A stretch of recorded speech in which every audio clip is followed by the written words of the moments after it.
प्यारे बच्चों, अभी कुछ दिन पहले व्हाट्सएप में इकोनॉमिक्स का मॉडल सेट क्वेश्चन घूम रहा है। तो उन सारे प्रश्नों के उत्तर मैं आप लोगों को इस वीडियो के माध्यम से बताऊंगा। अगर आप मेरे अपने चैनल इकोनॉमिक्स प्लस पर नए हैं तो कृपया करके चैनल को सब्सक्राइब कर दें और घंटी का आइकन को दबाना ना भूलें, क्योंकि उसी से आपको प्रत्येक वीडियो की नोटिफिकेशन सबसे पहले मिलेगी। तो चलिए आज कुछ नया सीखते हैं।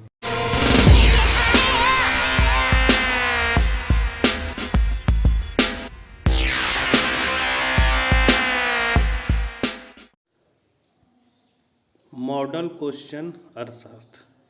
तो इसमें हम लोग पहले ऑब्जेक्टिव प्रश्नों को देखेंगे। अवसर लागत का वैकल्पिक नाम है हस्तांतरण लागत। निम्न में से मांग को प्रभावित करने वाला कारक कौन सा है?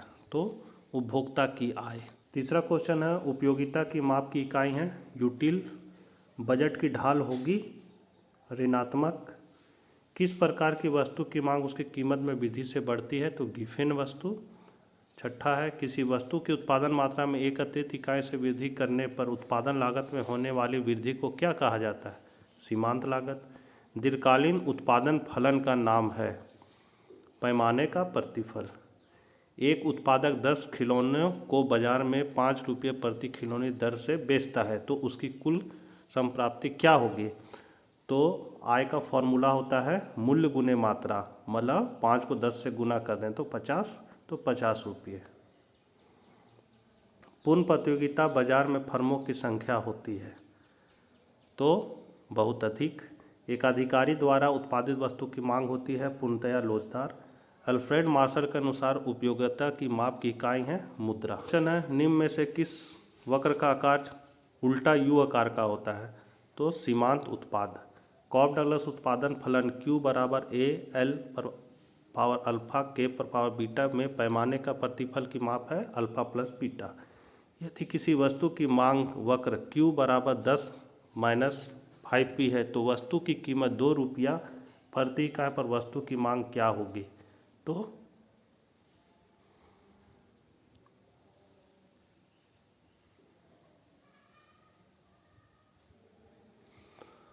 वस्तु की मांग होगी 0।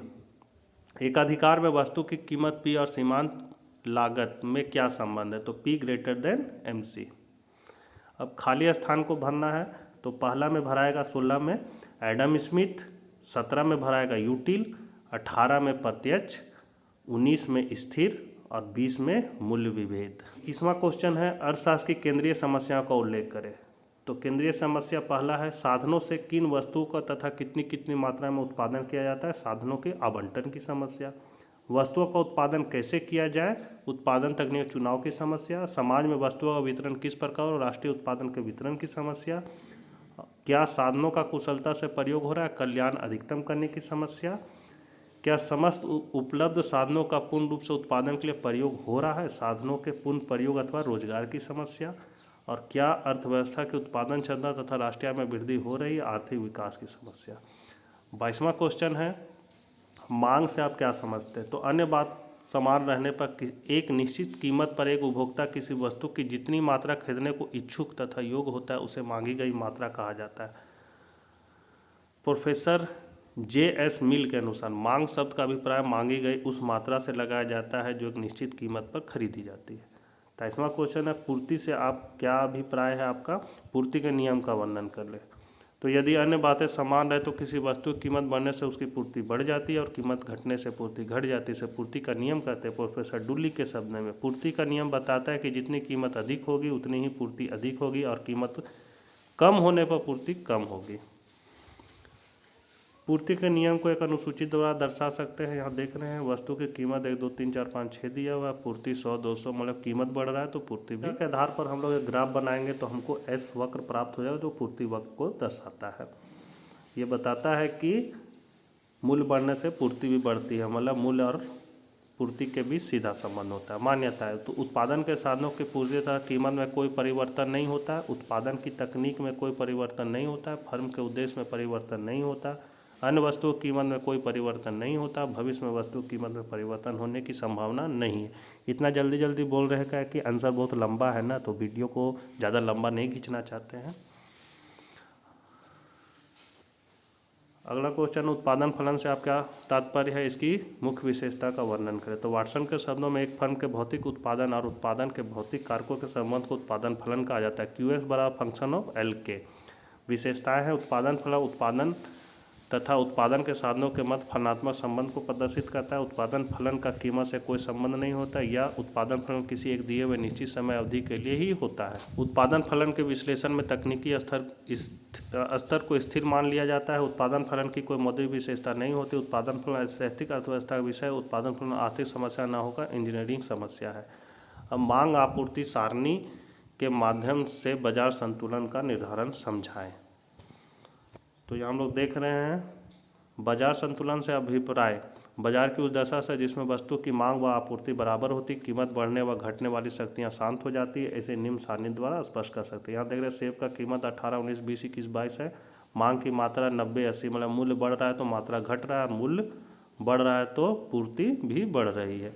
जब दोनों को हम इस चित्र द्वारा दिखाएंगे तो हमको सेब की कीमत और मांग की मात्रा को लेंगे तो हमको डी वक्र प्राप्त होगा, और सेब की कीमत और आपूर्ति की मात्रा को लेंगे तो हमको SS वक्र प्राप्त होगा। दोनों ई बिंदु पर बराबर है, इससे पता चलता है बाजार में मूल्य 20 रुपया और मांग आपूर्ति 70 रुपये। क्वेश्चन, उदासीन वक्र विश्लेषण में उपभोक्ता संतुलन के शर्तों को लिखे। तो उपभोक्ता संतुलन को ज्ञात करने के लिए दो बातों को जानना आवश्यक है। पहला, तटस्थता मानचित्र तथा कीमत रेखा। संतुलन के साथ संतुलन की दशा में उपभोक्ता का उदासीन वक्र कीमत रेखा को स्पर्श करेगा, मतलब जहाँ पर बजट रेखा को उदासीन वक्र स्पर्श करते हुए जाता है वहीं संतुलन होता है। तो इसका फॉर्मूला MRS XY बराबर PX बटा PY। MRS X मतलब सीमांत प्रतिस्थापन की दर, और PX हो गया X वस्तु मूल्य, PY Y वस्तु का मूल्य। अगला क्वेश्चन, विविध अनुपात के नियम या परिवर्तनशील अनुपात का नियम या चल अनुपात नियम या साधन के प्रतिफल नियम की सचित्र व्याख्या करें। तो जब उत्पादन का केवल एक साधन परिवर्तनशील होता है तथा अन्य साधन स्थिर हो तो साधन को बढ़ाने से उत्पादन पहले बढ़ता है, उसके बाद स्थिर अनुपात में बढ़ता है और अंत में घटने लगता है। Y बराबर function of V into F, मतलब उत्पादन है सो स्थिर साधन मतलब F और परिवर्तनशील साधन मतलब V पर निर्भर करता है। चित्र में हम लोग देख रहे हैं ये TP कुल उत्पादन की रेखा जो शुरू में बढ़ती है, फिर धीमी गति से बढ़ती है और फिर घटने लगती है। तो जब TP बढ़ता है तो औसत उत्पादन और सीमांत उत्पादन बढ़ता है। जब ये घटते हुए दर से बढ़ता है तो ये सीमांत उत्पादन घटने लगता है, और जब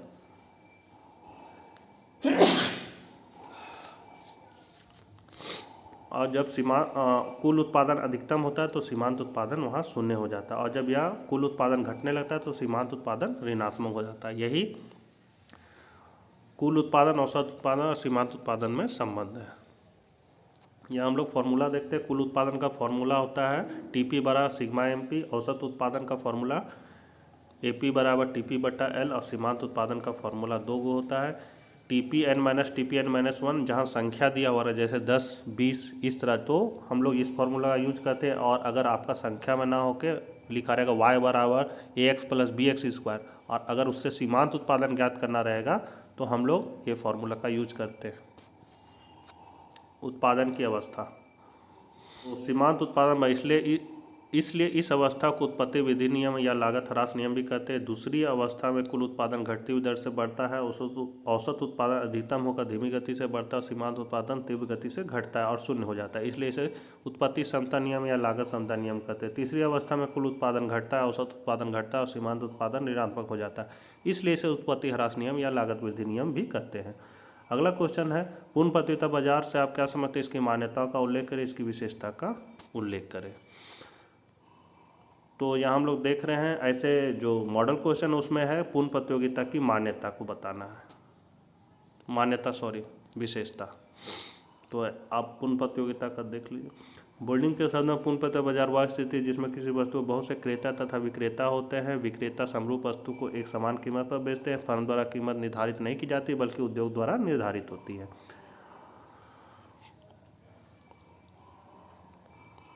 पूर्ण प्रतियोगिता बाजार की विशेषता, पहला, फर्मों या विक्रेताओं की अधिक संख्या होती है, क्रेताओं की अधिक संख्या होती है, एक समान या समरूप वस्तुएं बेचते हैं। फर्मों का स्वतंत्र प्रवेश व छोड़ना होता है। पूर्ण ज्ञान और पूर्ण गतिशीलता। अगला क्वेश्चन है, किसी वस्तु की मांग को प्रभावित करने वाले तत्व कौन कौन से हैं। या फिर मांग के निर्धारक तत्व को बताएं। तो मांग का नियम मूल्य तथा मांग का नियम मूल्य तथा मांग के बीच विपरीत संबंध को व्यक्त करता है। मार्शल का समय मांगी गई मात्रा मूल्य में कमी के साथ बढ़ती है और मूल्य में वृद्धि के साथ घटती है। तालिका देखकर हम लोग ग्राफ बनाएंगे जो हमको मांग वक्र प्राप्त होगा, जो ऊपर से नीचे दाहिनी ओर गिरती है। इसकी मान्यताएं हैं, मान्यता देख लीजिएगा। अब है इसका प्रभावित करने वाला कारक। तो पहला है आय में परिवर्तन। तो उपभोक्ता का जब आय बढ़ेगा तो मांग बढ़ेगा। मूल्य में परिवर्तन, समानता कीमत के कम होने पर वस्तु की मांग बढ़ती है और कीमत के बढ़ जाने पर वस्तु की मांग घट जाती है। जनसंख्या में परिवर्तन, जनसंख्या बढ़ने पर समस्त वस्तुओं की पहले की तुलना में मांग बढ़ जाती है और जनसंख्या घट जाने पर मांग कम हो जाती है। जलवायु तथा मौसम में परिवर्तन, वर्षा के मौसम में छाते तथा बरसाती की मांग होती है, जाड़ा में ऊनी कपड़ों की तथा गर्मी में कूलर ठंडे पेय पदार्थों की मांग बढ़ती है। अनुमान में परिवर्तन, जब किसी कारण से भविष्य में किसी वस्तु के न मिलने का अनुमान होने लगता है तो अधिक कीमत पर भी अधिक मांग की जाती है। छठा है आय के वितरण में परिवर्तन। सातवां आदत, रुचि एवं फैशन में परिवर्तन। आठवां विज्ञापन।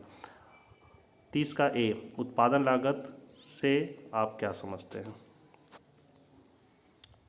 तो कुल लागत से अभिप्राय उस कुल व्यय से होता है जो उत्पादक द्वारा उत्पादन के स्थिर तथा प्रवर्ती कारकों को प्राप्त करने के लिए करना पड़ता है। तो TC/TFC प्लस TVC। अगला क्वेश्चन है औसत लागत और सीमांत लागत में संबंध बताएं। तो मूल सिद्धांत में AC तथा MC का संबंध अत्यंत महत्वपूर्ण होता है। कुल उत्पादन लागत को उत्पादित इकाई से भाग लेकर औसत लागत ज्ञात किया जाता है। औसत लागत बराबर TC यूनिट ऑफ प्रोडक्ट। एक अतिरिक्त इकाई का उत्पादन करने से लागत में जितनी वृद्धि होती है उसे उस इकाई विशेष की सीमांत लागत अब बनाएंगे। तो यहाँ हम लोग देख रहे हैं जब औसत लागत गिरता है तो सीमांत लागत भी गिरता है। जब औसत लागत न्यूनतम होता है तो सीमांत लागत इसके बराबर होता है। जब औसत लागत बढ़ता है तो सीमांत लागत तेजी से बढ़ता है और इससे अधिक हो जाता है। यही संबंध है। अब इसको हम लोग ग्राफ से दिखेंगे, मैथ से देखेंगे। तो माना पाई बराबर A plus BX plus CX square. अब औसत लागत ज्ञात करने के लिए कुल लागत को भागा दे देंगे उत्पादन से, तो भागा दे देंगे। सीमांत लागत ज्ञात करने के लिए इसका अवकलज निकाल देंगे। तो d/dx इसका हो जाएगा 0, इसका x का डेरिवेटिव 1, तो b, और ये CXN वाला फॉर्मूला से टूटेगा तो 2CX हो जाएगा। उसके बाद हम लोग इसका मिनिमम वैल्यू निकालने के लिए DAC/DS निकाल देंगे।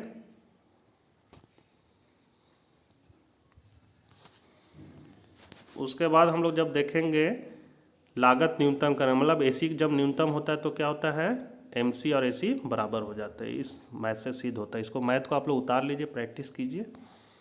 अगला क्वेश्चन, निम्न तालिका से मांग की कीमत लोच की गणना कीजिए। इसमें मेरा मुख्य उपदेश आप लोग को मतलब समझाना नहीं है, मतलब है कि जो मॉडल सेट दिया हुआ है उसका हम आप लोग को आंसर बता दे रहे हैं कि आप इसको देख के आंसर सारा कर लीजिए और याद कर लीजिए। इसीलिए थोड़ा जल्दी जल्दी बता रहे हैं। और अगर फिर भी दिक्कत होगा, अगर आपको समझना चाहता तो आप कमेंट बॉक्स में लिखिएगा, फिर मैं दोबारा समझाऊंगा इसको अच्छा से। निम्न तालिका से मांग की कीमत लोच की गणना कीजिए। तो कीमत 5-4 दिया हुआ, मांग की मात्रा दिया 20-30। तो P हो गया 5 शुरू का मूल्य, P1 बाद का मूल्य, मात्रा Q 20 और Q1 हो गया 30। डेल्टा P निकालें, P1 माइनस P करके, मतलब 4 माइनस 5 बराबर -1 हो जाएगा। डेल्टा Q निकालेंगे तो 10 होगा। इस फॉर्मूला में बैठाएंगे 2.5, मतलब मांग की लोच इकाई से अधिक होगी। सेट 1 के मॉड्यूल सेकेंड पेपर में चलते हैं। तो 31वां क्वेश्चन है, विश्व की महान मंदी किस वर्ष हुई थी? तो 1929। निम्नलिखित में से किसे राष्ट्रीय आय की गणना में सम्मिलित नहीं किया जाता? तो हस्तांतरण भुगतान। सबसे तरल संपत्ति किसे माना जाता है? मुद्रा। व्यवसाय बैंक का कार्य नहीं है मुद्रा निर्गमन। MC प्लस MPS बराबर 1 होता है, B नंबर। यदि MPC का मान 0.2 तो गुणक का मान क्या होगा? तो 5 होगा। सरकार के पूंजीगत आय के स्रोत हैं ऋण की वसूली, ये B नहीं होगा, ऋण की वसूली। भारत में 1 अप्रैल से 31 मार्च व्यापार संतुलन ज्ञात करने का सूत्र है तो निर्यात माइनस आयात। एक देश के व्यापार संतुलन के चालू खाता में क्या सम्मिलित नहीं होता है? तो विदेशी निवेश से आय। The general theory of employment, interest and money नामक पुस्तक का लेखक है JM केन्स। निम्नलिखित में से कौन राष्ट्रीय आय की गणना की विधि नहीं है? तो प्रतिशत विधि। निम्न में से कौन एक मुद्रा का कार्य नहीं है? तो कीमत स्थिरता। भारत में मुद्रा निर्गमन का कार्य कौन करता है? तो भारतीय रिजर्व बैंक। राजकोषीय नीति का अंग होते हैं कर नीति। खाली स्थान को भरना, तो 46 में भराएगा कारक सेवाओं की आपूर्ति, 47 में मध्यवर्ती वस्तु, 48 में कारक लागत पर निवल राष्ट्रीय उत्पाद और 49 में केंद्रीय बैंक और 50 में व्यय। स्टॉक किसे कहते हैं? तो स्टॉक का अर्थ किसी एक विशेष समय बिंदु पर मापी जाने आर्थिक चर की मात्रा है। समष्टि अर्थशास्त्र से आप क्या समझते हो? तो अंग्रेजी भाषा का मैक्रो ग्रीक शब्द मैक्रो से बना, जिसका अर्थ होता है विशाल अथवा व्यापक। अतः व्यापक अर्थशास्त्र, जिसे समष्टि अर्थशास्त्र भी कहते हैं, के अंतर्गत आर्थिक व्यवस्था और उसके संपूर्ण या समग्र रूप से अध्ययन किया जाता है। एम.एच. स्पेंसर के अनुसार समष्टि अर्थशास्त्र का संबंध अर्थव्यवस्था अथवा उसके बड़े बड़े हिस्सों से, इसके अंतर्गत ऐसी समस्याओं का अध्ययन किया जाता है जैसे बेरोजगारी का अर्थात मुद्रास्फीति दर, राष्ट्र का कुल उत्पादन आदि, जिनका संपूर्ण अर्थव्यवस्था के लिए महत्व होता है। आर्थिक विश्लेषण में समष्टि दृष्टिकोण की आवश्यकता निम्नलिखित कई कारणों से बढ़ती जा रही है। जटिल अर्थव्यवस्था की कार्यप्रणाली ज्ञान, आर्थिक उतार चढ़ाव को समझना, नियंत्रण करने में सहायक, आर्थिक नीतियों निर्धारण में सहायक, राष्ट्रीय आय का अध्ययन। अगला क्वेश्चन है मूल्य वृद्धि क्या है? तो उत्पादन का मूल्य एवं मध्यवर्ती लागत के बीच का अंतर मूल्य वृद्धि कहलाता है। वस्तु विनिमय प्रणाली की दो कमियों का उल्लेख कर इसे मुद्रा ने किस प्रकार दूर? एक कमी आवश्यकता दोहरे संयोग का अभाव, मूल्य के हस्तांतरण का अभाव, भविष्य के भुगतान के साधन का अभाव, मूल्य के समान मापन का अभाव, वस्तुओं के विभाजन का अभाव और मूल्य के संचय का अभाव। भुगतान शेष क्या है? भुगतान शेष खाते चालू खाते और पूंजीगत खाते में अंतर बताएं। तो हम लोग देख रहे हैं भुगतान शेष, इसको आप लोग नोट कर लीजिए।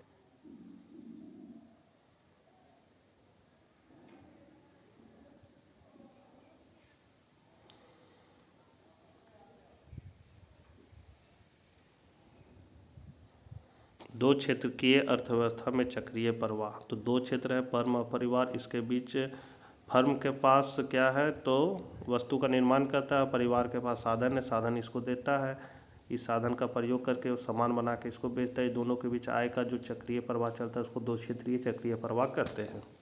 यही है, विनिमय का माध्यम है, मूल्य मापक है, गौण अथवा सहायक कार्य में स्थगित भुगतानों का मान है, मूल्य का संचय है, मूल्य का हस्तांतरण है।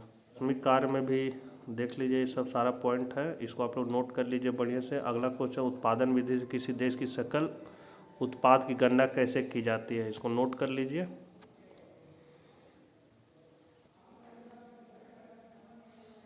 और किसी तरह का दिक्कत होगा तो कमेंट बॉक्स में लिखिए, फिर इसको सॉल्व किया जाएगा।